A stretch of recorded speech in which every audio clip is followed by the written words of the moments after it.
Buenos días.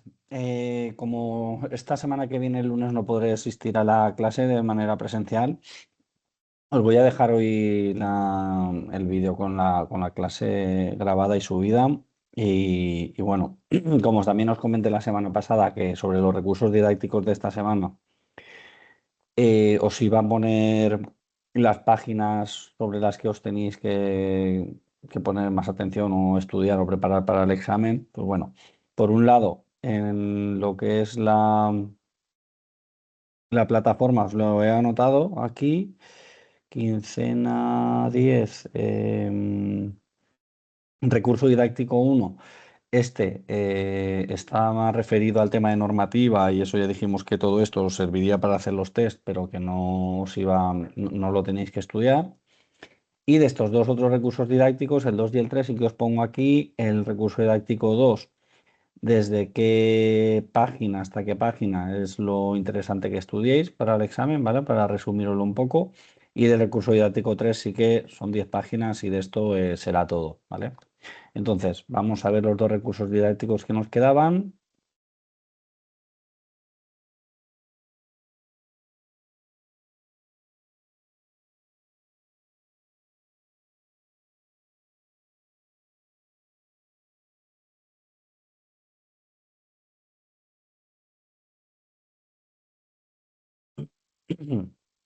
Vale, vamos a ver este recurso didáctico 2,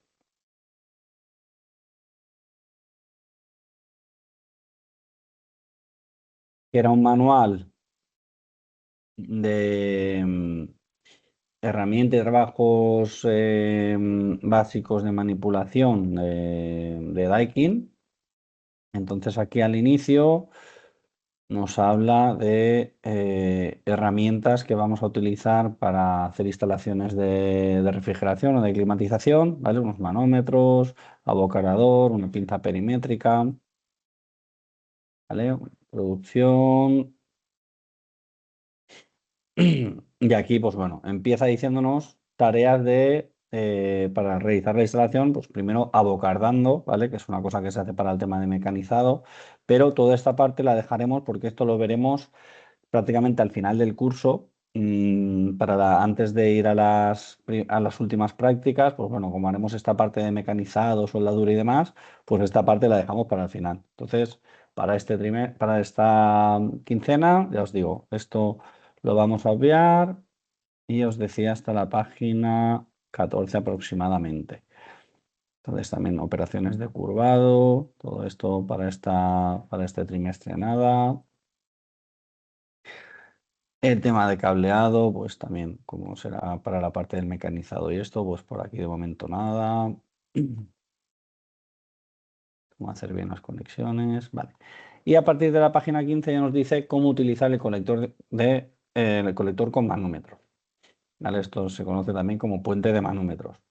Entonces, esta parte ya nos interesa porque como esta parte va a ser la de puesta en marcha, principalmente, pues debemos de saber cuál es el uso que se le da a los manómetros para este apartado y de qué manera se va a utilizar. Entonces, ¿cómo utilizar los manómetros? Pues el puente de manómetros, que ya vimos algo durante estas primeras quincenas, pues tiene este aspecto, ¿vale? Que tiene unas mangueras aquí, pues la de baja presión, que es de color azul, la común, que es amarilla, la de alta presión, que es roja, manómetro de alta presión, manómetro de baja, ¿vale? Y esto sería el puente de manómetros. Pues bueno, este normalmente lo voy a conectar a la parte de baja y me va a indicar la baja presión, este a la alta y me va a indicar la alta presión. Vale. Esto nos dice, bueno, tipos de mangueras. Las mangueras que van conectadas al puente de manómetros, además de estos colores que os decía para diferenciar si estamos en alta o en baja presión o en la común, pues también tiene diferentes grosores, incluso materiales, depende de para qué refrigerante se esté utilizando, ¿vale? Por el tema de que trabajan a diferentes presiones. Entonces, por ejemplo, para CO2 igual nos iríamos a un latiguillo metálico que soporta mayores presiones. Y para latiguillos convencionales de gases normales, pues se utilizan prácticamente los mismos, salvo para el 410, que se utilizan de mayor espesor porque trabaja con mayores presiones que el refrigerante convencional. Entonces nos dice, pues nos habla de estas mangueras, del colector, esas esferas que, bueno, que tenían un diferente escalado en función del refrigerante para el que haga referencia, ¿vale? Ya vimos en el puente de manómetros que puede ser que un mismo manómetro se refiera a diferentes refrigerantes y esté escalado en el propio manómetro con colores. Vale, entonces nos habla de la medición de presión, pues bueno, ya vimos que para medir la presión simplemente como si fuese la rueda del coche, nosotros tendríamos la manguera esta que iría conectada al obús de la parte de la instalación. La parte de baja la conectaremos en la parte de baja, que es toda la parte de la aspiración del compresor, y el rojo, el de alta presión, pues a partir de la descarga del compresor hasta antes de la salida del evaporador, ¿vale? Donde estén los puntos. Normalmente cogeremos los puntos en las tomas de servicio del compresor. El compresor tendrá una toma de aspiración de baja y una de descarga de alta, pues de esas dos tomas. Entonces, lo vamos a utilizar el puente de manómetros para hacer una medición de presiones o para hacer una operación que se llama de vaciado, o secado en vacío, que esto es utilizar, poner los manómetros, el de baja en la parte de baja, el de alta en la parte de alta y el común ponerlo en la bomba de vacío. Entonces nosotros cuando encendamos la bomba de vacío estaremos aspirando por este lado del circuito de baja y por este del lado de baja y empezaremos a quitarle todo el aire que contenga la instalación, ¿vale? Haciéndole un vacío. Nosotros hacemos este vacío para quitar la posible humedad que pueda tener. Entonces, aquí nos habla de ese secado en vacío. ¿Vale? Y nos dice que antes de empezar el procedimiento del secado de vacío, que nos aseguremos que no haya refrigerante en la instalación ni nitrógeno. Entonces, lo primero, vaciarlo y con las tuberías vaciadas, pues ya se empieza a hacer ese vacío. Se puede hacer tanto en la unidad interior como en la exterior, ¿vale? Nosotros ya te digo, por un lado, este lo haríamos en la interior, que sería el de baja, o en la parte desde la aspiración hasta la salida del evaporador, y este el de descarga, que es para la parte de alta. ¿Vale? Aquí nos habla de una instalación recién instalada, pues conecte las mangueras a las compuertas de servicio de alta y de baja presión respectivamente, ¿vale? Las compuertas se refiere a los obuses. Cierre completamente la válvula de cierre de la máquina, abra completamente los grifos de baja y de alta, ¿vale? Los grifos es porque los manómetros tienen unas válvulas. Entonces yo cuando empiezo a hacer el vacío, yo tengo que tenerlo todo abierto para que esté aspirando de todo el circuito. Conecte una manguera entre la conexión común del colector con manómetro y la bomba de vacío. Bueno, el amarillo que decíamos iría a la bomba de vacío. Para la carga de refrigerante, pues sería el paso que haríamos después de hacer el vacío. Entonces, la carga de refrigerante, teniendo los manómetros conforme los teníamos, nos dice, debe cargarse de refrigerante en los casos siguientes. Ausencia de refrigerante en la máquina, rellenado de refrigerante. En el caso 1, genere un vacío perfecto y a continuación cargue el refrigerante según una diferencia de presión. En el caso 2, ponga la máquina en funcionamiento y a continuación rellene el refrigerante a través de la compuerta de servicio de baja. ¿Vale? De baja porque si lo intentamos hacer por alta, como tenemos alta presión, el gas no nos va de la botella al circuito. Por la aspiración sí, porque el compresor está bajando la presión, está aspirando, entonces es capaz de aspirarnos de nuestra botella. ¿Vale?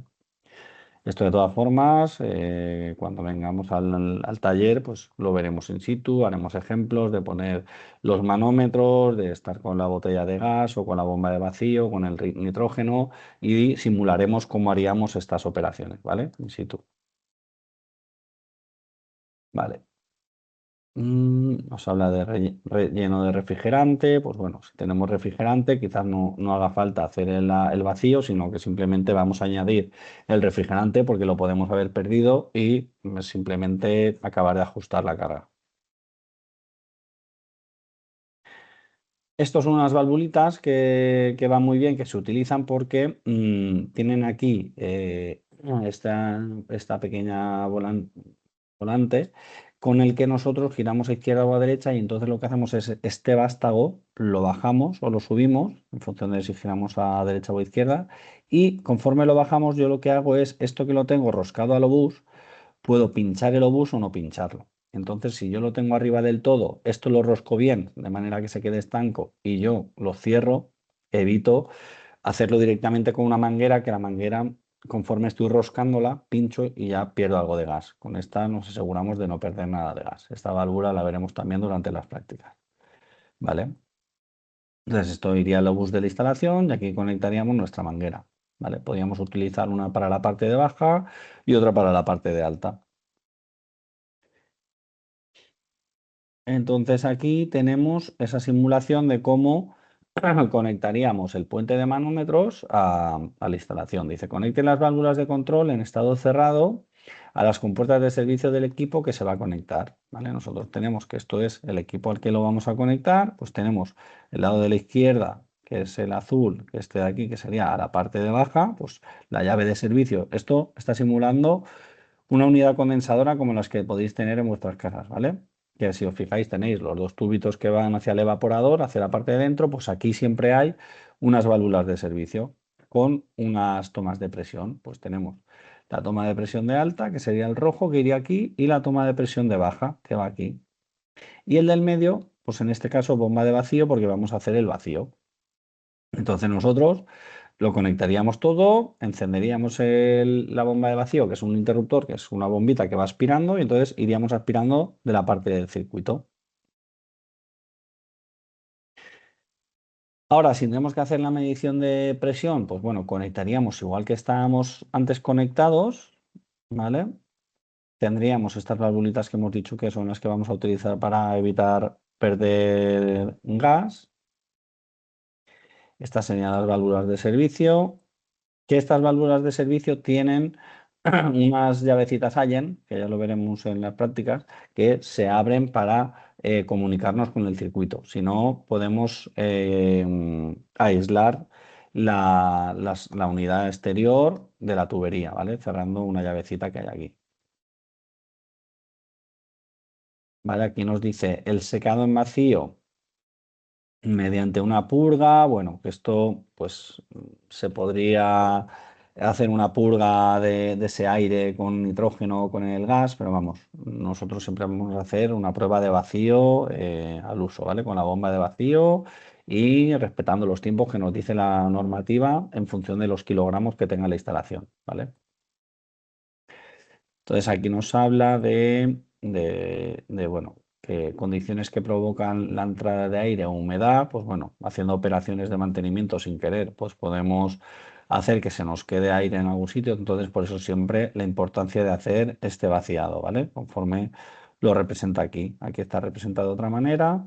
Si nos fijamos, tenemos el compresor, que lo dice aquí, es este cilindrito de aquí. De aquí iríamos hacia la unidad interior, entonces tendríamos a ver, tubería de líquido, pues subiríamos por aquí, esto es el condensador, ¿vale? Vendríamos por aquí, condensador, esto sería representado de esta manera, el evaporador, y entonces nos dice que esta parte de la izquierda, que es la de baja, estaría conectada a esta parte de aquí, de aspiración, y esta parte de aquí, que es la de la roja, la de alta, pues estaría en la parte del condensador y la descarga, ¿vale? Y la amarilla, pues estaría aquí, que estaría con la bomba de vacío. Y procederíamos a hacer esa prueba de vacío. Aquí nos habla de que si tenemos una reparación, pues para la reparación también deberíamos de hacerlo, ¿vale? Cuando acabáramos de hacer la reparación, volver a hacer el vacío y hacer la carga de gas. Mm, Aquí nos habla de niveles de vacío, a cuánto tendría que bajar, pero vamos, nosotros vamos a respetar los tiempos de vacío que nos dice la normativa, ¿vale? Ya veremos en el siguiente documento que en función de estos kilos de refrigerante y el tipo de refrigerante, pues los tendremos un tiempo u otro tiempo, ¿vale? Yo esta parte de aquí de un nivel de mantenimiento, esto cuando ya haga el vacío y acabe de vaciar toda la instalación, llegaré a estos valores, ¿vale? Si la bomba de vacío que tengo es capaz, ¿vale? Pues tengo una instalación muy grande y tengo una bomba de vacío muy pequeña, pues o le cuesta muchísimo tiempo y ya directamente no llega. Entonces, tengo que tener una bomba de vacío de acuerdo a la instalación que tengo, ¿vale? Aquí nos habla de bomba de vacío para nuevos refrigerantes, que son HFCs, ¿vale? O son TFO, que son pues estos como los ligeramente inflamables y demás. Pues la bomba de vacío es una bomba de vacío especial. Y ahora ya nos habla de prueba de hermeticidad, prueba de fuga de gas. Esto es cuando yo acabo de hacer la instalación, ya he unido las tuberías, he hecho las soldaduras que correspondan o las uniones roscadas y demás, pues ya lo tengo todo terminado. Y lo primero que hago es una prueba de presión. ¿Cómo hago la prueba de presión? Metiendo nitrógeno. Entonces, meter nitrógeno, presurizamos el circuito, luego veremos esas presiones, qué valores deben alcanzar, ¿vale? Porque yo, como sabéis, dentro de nuestro circuito tenemos válvulas de seguridad y además nuestros componentes tienen unas presiones de diseño, ¿vale? Que se llama, que son las presiones para las que han sido diseñadas, sus presiones máximas de trabajo, ¿vale? Que no lo dice el fabricante, que si pasamos esas tenemos el peligro de que puedan romper, pues nosotros nuestra prueba de presión no podrán superar esas presiones de diseño de los diferentes componentes ni de la presión a la que esté tarada la válvula de seguridad, porque si no, abrirá nuestra válvula de seguridad y se nos irá el nitrógeno y no podremos presurizar nada. Vale, pues aquí viene a explicar esa prueba de hermeticidad. Vale, pues bueno, nos explica todo esto. Prueba de fugas de gas con gas refrigerante, pues la prueba de gas principal, tras realizar el vaciado con una bomba de vacío, deje reposar la tubería durante 4 o 5 minutos y a continuación compruebe que la presión indicada por el manómetro no haya cambiado. Vale, esta es una prueba, primero, una prueba de fugas que nos habla de con el propio vacío. Si yo cuando acabo la instalación, antes de cargar el gas refrigerante, hago un buen vacío, cuando hago ese vacío, yo estoy por debajo de la presión atmosférica, yo me he ido a -1 bar. Entonces, estando por debajo de la presión, si tuviese una fuga, el manómetro entraría a presión y tendería a subir. Entonces, si yo veo que se mantiene el vacío, significa que no tengo fuga. Entonces, es lo que nos viene a decir aquí. Deje reposar la tubería durante 4 o 5 minutos y a continuación compruebe que la presión indicada en el manómetro no haya cambiado, no haya subido. Tenga en cuenta que el vacío no puede localizar puntos de fuga. Por eso, para localizar puntos de fuga, lo suyo es con nitrógeno, presurizando el circuito.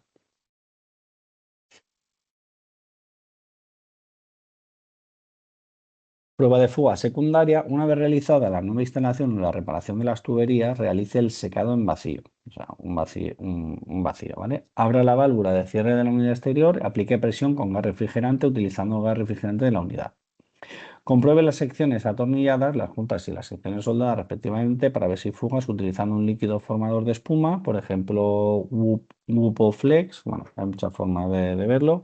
Un detector de gas hidrofluorocarbono o un detector de gas hidrofluorocarbono Macalny.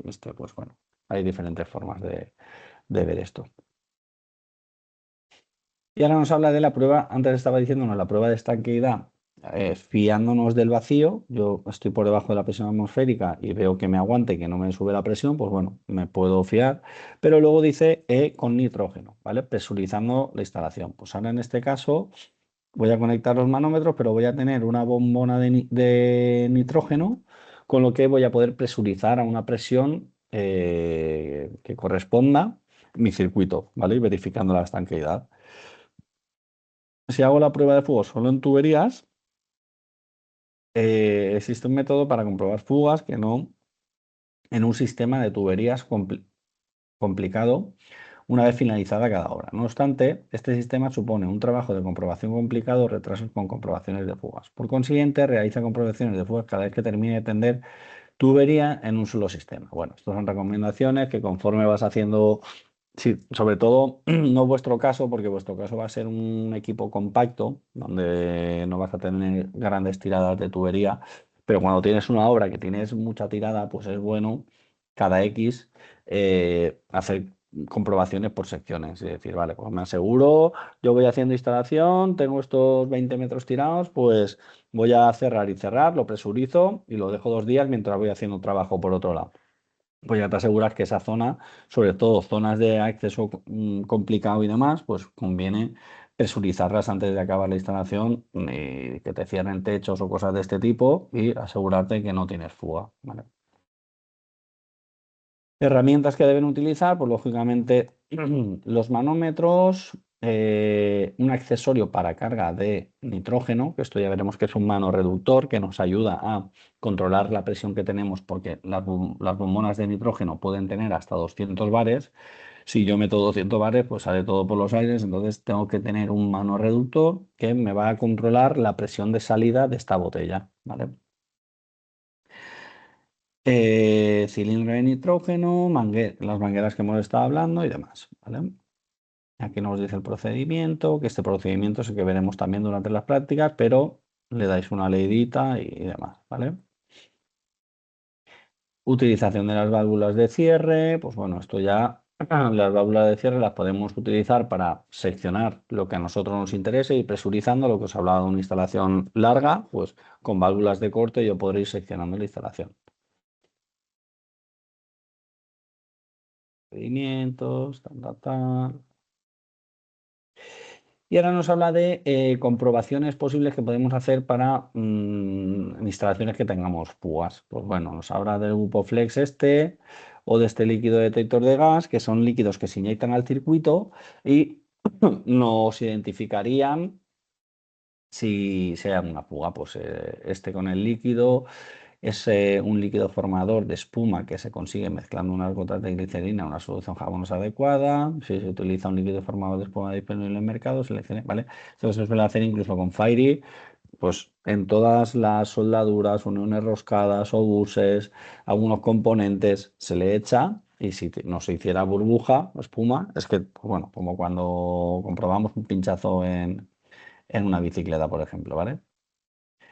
O también nos habla de este detector de gas a pilas, que este lo que hace es lo acercamos a, pues eso, a posibles puntos conflictivos de la instalación donde sean susceptibles de tener fugas, uniones roscadas, soldaduras, codos soldados por fabricantes, lo que sea. Y esto, si detecta algún tipo de fuga de gas refrigerante, pues nos pitaría y nos haría unas señales luminosas, ¿vale? Entonces nos diría, a ver, se puede regular y se puede poner para que tenga mayor o menor precisión. Si tú lo pones, que directamente te acercas a la unidad condensadora donde hay allí muchas cosas y lo pones para que tenga una precisión basta, que te pueda coger un mínimo de detección, pues será más fácil detectar, ir acercándote y seccionando la parte que te esté dando los problemas, ¿vale?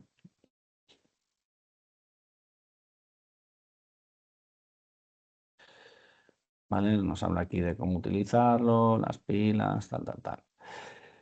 Ahora que ya nos habla de la parte de la carga de refrigerante, pues bueno, vamos a tener una botella, pues aquí nos habla de 407, 410. Estas botellas, lo normal es que, bueno, lo normal, normalmente son de este tipo, que no tienen esta toma que nos coge directamente de la parte de líquido, ¿vale? Porque hay botellas que tienen dos tomas, una que nos dice toma de líquido y otra toma de gas. Entonces la que es de líquido nos coge directamente de abajo y la de gas nos cogería de arriba. Las que no tienen este vástago de aquí, pues lo que se hace es darle la vuelta a la botella cuando queremos utilizar o que salga el refrigerante en estado líquido. ¿Vale? Entonces nos dice que el 407 y el 410, siempre hay que cargarlo en refrigerante en estado líquido. Entonces, si estamos con esta botella, le daríamos la vuelta. Si estamos con esta, sacaríamos por la fase líquida. Herramientas, pues bueno, siempre que cargamos refrigerante debemos contar, lógicamente, con la botella de refrigerante y además con una báscula, porque siempre tenemos que tener muy controlado la cantidad de refrigerante que metemos a la instalación, ¿vale? Esto luego irá a los libros de mantenimiento y tiene que quedar bien reflejado cuántos gramos se le ha metido a la instalación, de qué refrigerante, qué día, todo esto, ¿vale? Está muy controlado. Luego el resto lo mismo, pues tenemos el manómetro, pero ahora el amarillo que teníamos en la bomba de vacío o en el nitrógeno, pues ahora lo pondremos en la bombona de refrigerante y por aquí nos entrará el gas a nuestra instalación. Aquí está esta balanza electrónica. Es recomendable no sacarlo de la maleta porque son bastante inestables, entonces si la dejamos encima de la maleta y ponemos la bombona ahí encima, nos hará lecturas más reales. Aquí nos habla de pues, cómo haríamos la cara de R22. Bombeo de vacío. Bueno, esto es lo que hemos estado viendo ya del tema del vaciado, el procedimiento. Utilización de instrumentos de medida, pues esto es lo que decía de esta parte de aquí, que aquí pues es interesante que sepamos por lo menos lo que es la pinza amperimétrica y qué es lo que nos mide, pues nos mide voltaje, resistencia, continuidad, tensión, ¿vale? En esta forma, los antiguos, esto sería un tester antiguo, los nuevos casi todos ya incorporan pinza amperimétrica. ¿Vale? Aquí nos habla de cómo utilizarlo. Esto, bueno, lo veremos también durante las prácticas, ¿vale? Medición, intensidad, voltaje, ¿vale? Porque la pinza, por aquí podemos ver el consumo del compresor o del ventilador y luego pues ver tensiones también y demás, ¿vale? Entonces, hasta aquí sería lo que os decía que es hasta, ¿vale? De esta manera como hacemos las mediciones. Esto es el cable, la fase, pues con esto mediríamos el amperaje. Pues de esta manera es de la que os decía que vamos a medir, vamos a utilizar estas herramientas y hasta aquí es hasta donde os decía que os iba a pedir que os miraseis esto para el examen. A partir de aquí, pues habla de otro tipo de equipos como el megaohmímetro, ¿vale? Que es un Megger, tiene otras utilidades que, bueno, no vamos a entrar. Y otro tipo de herramientas que, bueno, que no vamos a entrar, ¿vale? Nosotros hasta ahí. Dejar de compartir. Vamos a compartir. Vale, este era el recurso didáctico 2. Vamos a ver el recurso didáctico 3. ¿Vale? Este sí que os decía que este había que verlo completo. Son 10 páginas. Está muy bien, está bien resumido.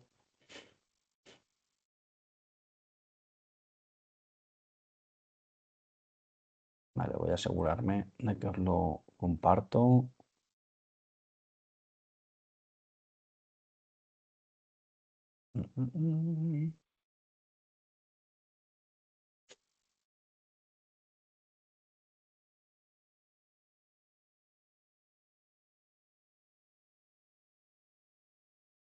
Vale. En este nos habla también de la puesta en marcha y dice, recuerda los parámetros de confort para un local ocupado, ¿vale? Esto nos lo decía la normativa, nos decía que en invierno pues debemos estar entre 21 y 23 grados y con este porcentaje de humedad y en verano pues con estos valores, ¿vale? Entonces, las condiciones normales de funcionamiento se establecen en temperatura de evaporación entre 2 y 5 grados y una temperatura de condensación de 50 grados. Con estos datos ya podemos conocer las presiones de funcionamiento. A continuación, se muestran diferentes tablas en función del refrigerante. Entonces, para R22, con temperatura de evaporación de 2 a 5 grados, ¿qué presiones le corresponden? Pues entre 4,31 bares y 4,48, ¿vale? Acordaros que siempre la temperatura tiene una relación directa con la presión. Entonces nosotros cuando hablamos de temperatura podemos hablar también de presión de evaporación, que esto es a la temperatura que estará en el refrigerante dentro de nuestro evaporador o a la presión que estará el refrigerante dentro del evaporador. Para el R22 y luego lo que os decía de 407 y 410 trabajan con presiones mayores, sobre todo el 410, ¿vale? Que si os fijáis, bueno, más el 410 que el 7. El 10 llegamos hasta 8,33 bares en el evaporador. Y en condensación, pues hasta casi 30 bares con el 410 y sobre 18 con el R22 y 407. Entonces, en unidades convencionales, el compresor, condensador y expansión se encuentran en la unidad exterior, mientras que el evaporador es la unidad interior. ¿Vale? En vuestro caso, es el equipo compacto. Esto significa que los dos tubos de interconexión son de baja presión funcionando en modo frío y de alta presión trabajando en modo calor. Pero siempre el tubo de menor diámetro es el de líquido y el de mayor diámetro es el de gas. ¿Vale? Es una forma sencilla de saber dónde tenemos la parte de aspiración o de baja de gas o la parte de líquido, el líquido más fino, ¿vale? Para la puesta en marcha se debe tener en cuenta lo siguiente. Correcta fijación de las unidades interiores y exteriores, presión o salto térmico de la unidad a partir de 10K se considera correcto, aislamiento térmico, drenaje de la tubería de desagüe y carga adicional de refrigerante. Ahora ya nos habla de la prueba de estanquidad. Vale, ya hemos estado viendo que la prueba de estanqueidad es pues con la bomba de vacío, quitamos que no queden restos de gas, ¿vale? Pues sobre todo vamos a evitar eso, que puedan quedar restos de humedad, que eso a la larga son problemas porque eh, nos puede producir corrosión en el aceite, que aparezca acidez y demás. Vale, entonces prueba de estanqueidad. En la instrucción 6 están las dos tablas de referencia para la prueba de estanqueidad. Entonces nos dice esas tablas, esto sería condiciones ambientales, que esto, si os acordáis, había unas tablas que eran función de la zona geográfica donde estábamos, pues pertenecían a unas temperaturas ambientales u otras, ¿vale? No es lo mismo estar en pleno verano en Sevilla que en Galicia, ¿vale? Entonces, pues esas temperaturas que considera las temperaturas ambientales, por ejemplo, para la zona de Valencia estaremos entre 32 y 38. Con lo cual va a considerar una temperatura de presión para el condensador de unos 59 grados, ¿vale? Con un DT de 20 grados o así, ¿vale? Para curarse en salud. Sector de alta presión con condensador refrigerado por líquido, máxima presión de trabajo más 15. Nosotros vamos a considerar siempre una condensación por aire, ¿vale? Acordado de los tipos de condensadores. En nuestro caso va a ser un condensador convencional por aire. Y hace pues, otros tipos de equipos que podrían ser. Nosotros en principio nos quedaríamos con estos de aquí arriba, con esos valores. ¿Vale? Lo que os decía de esas zonas climáticas. Y ahora nos pone un ejemplito. Un condensador enfriado por aire, que va a ser nuestro caso. Temperatura mínima de diseño 59 grados y que trabaja con 404. La presión mínima de diseño será de 27 bares. Si trabaja con 134, la presión mínima de diseño será de 15,35. Si trabaja con 410, vale. Estas presiones, ¿de dónde las saca? De esas tablas de equivalencia presión-temperatura, que a 59 grados pues le va a corresponder esos 27 bares, ¿vale? Pues ya sé que esa va a ser la presión mínima de diseño para 404 o para los respectivos gases. En el caso del evaporador, temperatura mínima de diseño 33 grados. Si trabaja con 404, ¿vale? Porque, bueno, aquí arriba estamos en alta presión, aquí en baja, en el evaporador. Con 404 será de 14,48, con 134 de 7,41, ¿vale? Bueno, no, pero estos son, ¿vale? Temperaturas mínimas de diseño, ¿vale? No a lo que vamos a estar evaporando. Entonces nos habla de esas 14,48, 19 y 17 para el 407, ¿vale?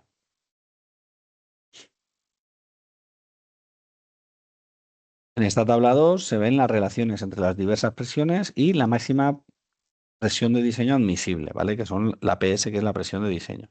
Presión de diseño, la presión de prueba de resistencia, ¿vale? Cuando presurizamos el circuito para ver que aguanta bien la presión, pues debería de ser para los componentes de prueba hidráulica una presión de prueba de 1,43 por la presión de diseño. O sea, tendría que aumentar la presión a la que están diseñadas en este porcentaje, ¿vale? Según nos dice esta normativa. Presión de prueba de estanqueidad, que esta va a ser la que hagamos nosotros en nuestros circuitos, pues va a ser entre 0,9 y 1 de la presión de diseño, o sea, o la misma que para la presión a la que están diseñados o un 10% menos, ¿vale? Y aquí pues pone otros casos. En la tabla 2 se observa que la presión máxima, ¿vale? La admisible de diseño será como máximo la presión de diseño y que la presión de prueba de estanqueidad oscila entre el 90, ¿vale? Que era el 0,9 y el 100% de la presión de diseño. De los valores del ejemplo anterior, pues tendríamos que para 404, que eran la presión de alta 27, pues presión de estanqueidad entre el 0,9 y el 100%, pues si yo multiplico esto por 0,9, que sería el 90%, pues serían 24,3, y para el 100% los 27. Pues así para el resto, esto sería para el sector de alta presión y esto para el de baja presión. Pues estas serían las presiones que yo podría presurizar el circuito.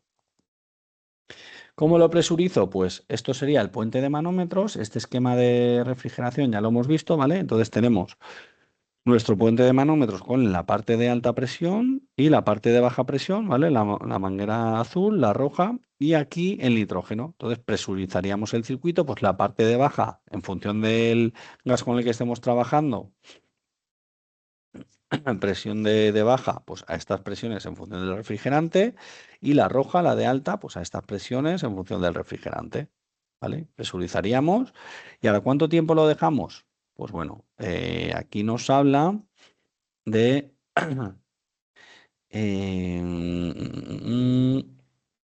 vale, aquí nos vuelve a hablar del tema del vacío, que el vacío es para evitar que se nos introduzca esta humedad. Nos habla de valores mínimos de vacío que debemos alcanzar y el tiempo, ¿vale? Ah, para, recuerde, tal, esto es para el vacío, que ya hemos cambiado el nitrógeno por la bomba de vacío, pero bueno, las pruebas de presión que hablábamos anteriormente, lo habitual es hacerlas de 24 horas, ¿vale? Y aquí, para el tema del vacío, nos habla de instalaciones con más de 20 kilos de refrigerante, se hará el vacío de la instalación hasta una presión de 270 pascales absolutos, ¿vale? Que será sobre menos un bar, y se mantendrá durante 30 minutos. Posteriormente se romperá el vacío con nitrógeno, es decir, se mete nitrógeno y a continuación se vuelve a hacer el vacío hasta la misma presión, menos un bar más o menos, y se mantendrá durante 6 horas. Sin embargo, para instalaciones que tengan menos de 20, pues con 60 minutos suficiente, ¿vale? No hace falta tenerlo 6 horas. ¿Vale? Entonces aquí nos hace la representación de lo mismo de antes, pero como haríamos el vacío, que es el manómetro exactamente igual puesto, pero con una bomba de vacío para absorber ese aire que tenga nuestra instalación. ¿Vale? Y aquí nos hace la explicación de los manómetros, bomba de vacío, las tomas y demás. Ahora, ¿cómo haríamos la carga de refrigerante? Pues después de haber hecho el vacío y estando la instalación en vacío, empezaríamos a cargar el gas, pero debemos de pesar, ¿vale? Muy importante lo de pesar el refrigerante. Entonces, en función del refrigerante, la carga de refrigerante la haremos de la siguiente forma. Refrigerantes puros, los azeotrópicos, se pueden cargar en fase líquida o gas, ¿vale? Las mezclas se tienen que hacer siempre en el líquido, ¿vale? Por lo que os decía de que si tenemos mezclas que no son gases puros, para meter en la misma proporción la carga de gas tiene que hacerse en estado en estado líquido, perdón, líquido, ¿vale? Vale, pues aquí nos habla de esa carga, instalación de climatización, ¿vale?